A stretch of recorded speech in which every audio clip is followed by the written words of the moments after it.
What's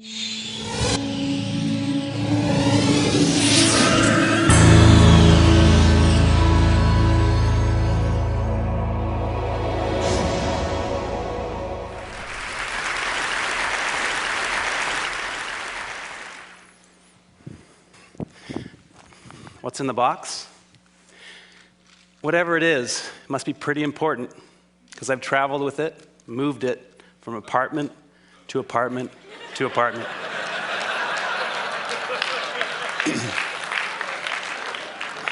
Sound familiar? Did you know that we Americans have about 3 times the amount of space we did 50 years ago? 3 times. So you'd think with all this extra space, we'd have plenty of room for all our stuff, right? Nope. There's a new industry in town, a $22 billion, 2.2 billion square foot industry, that of personal storage. So we've got triple the space, but we become such good shoppers that we need even more space. So where does this lead? Lots of credit card debt, huge environmental footprints, and perhaps not coincidentally, our happiness levels flatline over the same 50 years. Well, I'm here to suggest there's a better way, that less might actually equal more. I bet most of us have experienced at some point the joys of less. College, in your dorm, traveling in a hotel room, camping, where you got basically nothing, maybe a boat. Whatever it was for you, I bet that among other things, this gave you a little more freedom, a little more time. So I want to suggest that less stuff and less space are going to equal smaller footprint. It's actually a great way to save you some money, and it's going to give you a little more ease in your life. So I started a project called Life Edited at lifeedited.org to further this conversation and to find some great solutions in this area. First up, crowdsourcing my 420 square foot apartment in Manhattan with partners Mutopo and Javoto.com. I wanted it all. Home office, sit-down dinner for 10, room for guests, and all my kite surfing gear. With over 300 entries from around the world, I got it, my own little jewel box. By buying a space that was 420 square feet instead of 600, immediately I'm saving 200 grand. Smaller space is going to make for smaller utilities, save some more money there, but also a smaller footprint.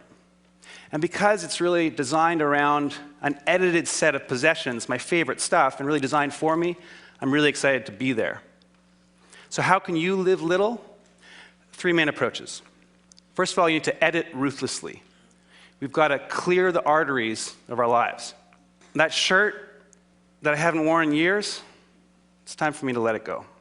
We've got to cut the extraneous out of our lives, and we've got to learn to stem the inflow. We need to think before we buy. Ask ourselves, is that really going to make me happier? Truly? By all means, we should buy and own some great stuff, but we want stuff that we're going to love for years, not just stuff. Secondly, our new mantra, small is sexy. We want space efficiency. We want things that are designed for how they're used the vast majority of the time, not that rare event.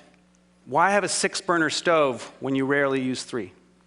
So we want things that nest, we want things that stack, and we want to digitize.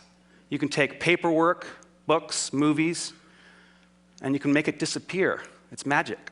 Finally, we want multifunctional spaces and housewares. A sink's combined with a toilet. A dining table becomes a bed, same space. A little side table stretches out to seat 10. In the winning Life Edited scheme in a render here, we combine a moving wall with transformer furniture to get a lot out of the space. Look at the coffee table. It grows in height and width to seat 10. My office folds away, easily hidden. My bed just pops out of the wall, 2 fingers. Guests move the moving wall, have some fold-down guest beds. And of course, my own movie theater. So I'm not saying that we all need to live in 420 square feet, but consider the benefits of an edited life. Go from 3,000 to 2,000, from 1,500 to 1,000. Most of us, maybe all of us, are here pretty happily for a bunch of days, with a couple bags, maybe small space, hotel room. So when you go home and you walk through your front door, take a second and ask yourselves, could I do with a little life editing? Would that give me a little more freedom? Maybe a little more time? What's in the box? It doesn't really matter. I know I don't need it. What's in yours? Maybe, just maybe, less might equal more.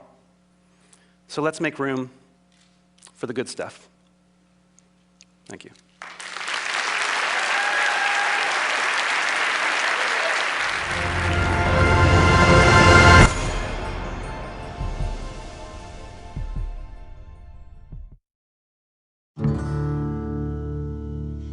When I was 16, I found this motorcycle.